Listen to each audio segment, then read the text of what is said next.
ترى ما هي أشهر أكلة في كل بلد عربي؟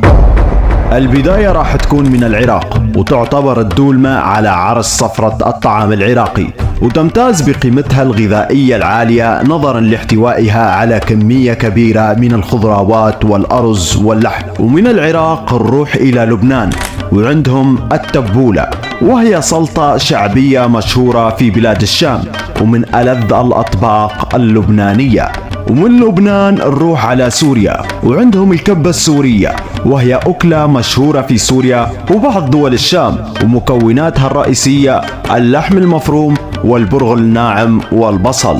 ومن سوريا نروح على طول إلى الأردن، وعندهم المنسف، وهو أشهر وجبات الأردن، فهو الطبق الوطني في الأردن، ويطبخ في مختلف المناسبات، ومكوناته الرئيسية اللحم واللبن وخبز القمح أو الأرز. ومن الأردن نروح على فلسطين الحبيبة، وعندهم المساخن، وهو طبق فلسطيني من الدجاج المشوي المطبوخ مع البصل والسماق والزعفران وحبوب الصنوبر وزيت الزيتون. ومن فلسطين نروح على الإمارات، وعندهم الهريس، وهو من أشهر الأكلات التقليدية في المطبخ الإماراتي، وغالبا ما يتم تناول هذا الطبق الشبيه بالعصيدة في المناسبات العائلية والحفلات والأعياد الوطنية والدينية. ومن الإمارات نروح على قطر، وعندهم المضروبة، وهو طبق فاخر مشهور في قطر، ويتكون من الدجاج وبعض البهارات والبصل والطماطم وغيرها من المكونات.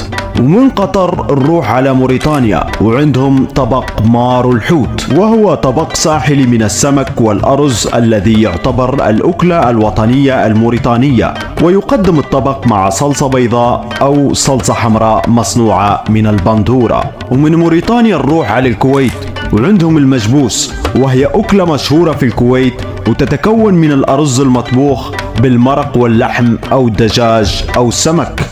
ومن الكويت نروح على طول إلى السودان، وعندهم الملوخية السودانية، وهي أكلة مشهورة في السودان، وتتكون من أوراق الملوخية وصدر الدجاج والثوم والبصل إلى جانب مكونات أخرى. ومن السودان نروح إلى ليبيا، وعندهم البازين الليبي، وهي أكلة شعبية مشهورة ذو شكل مميز، وتتكون من دقيق الشعير واللحم والمرق. ومن ليبيا نروح إلى اليمن، وعندهم السلتة اليمنية، وهي أكلة مشهورة في اليمن، وتتكون أساسا من الحلبة والمرق، ويضاف إليها اللحم المفروم، وتؤكل غالبا على وجبة الغداء. ومن اليمن نروح على عمان، وعندهم العريسة، وهي من أشهر المأكولات العمانية في أيام العيد، وتتكون أساسا من اللحم والأرز وبعض البهارات. ومن عمان نروح إلى البحرين، وعندهم وجبة القباقب، وهي وجبة شهية تتكون من نوع خاص من سرطان البحر،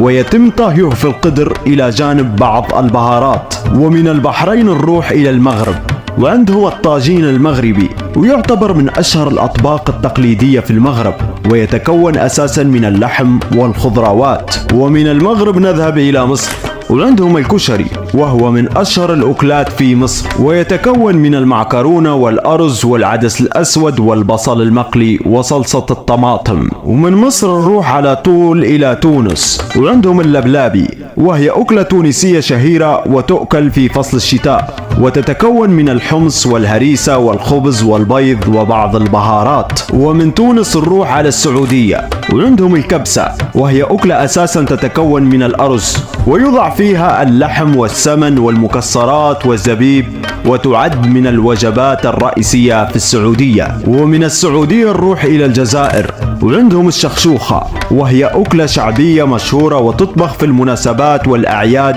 وهي عبارة عن عجينة تقطع إلى قطع صغيرة، ويضاف إليها اللحم والخضروات. وأخيرا اكتبوا لنا في التعليقات ما هي أكثر الأكلات التي أعجبتكم اليوم، وما هي أشهر الأكلات في بلدكم.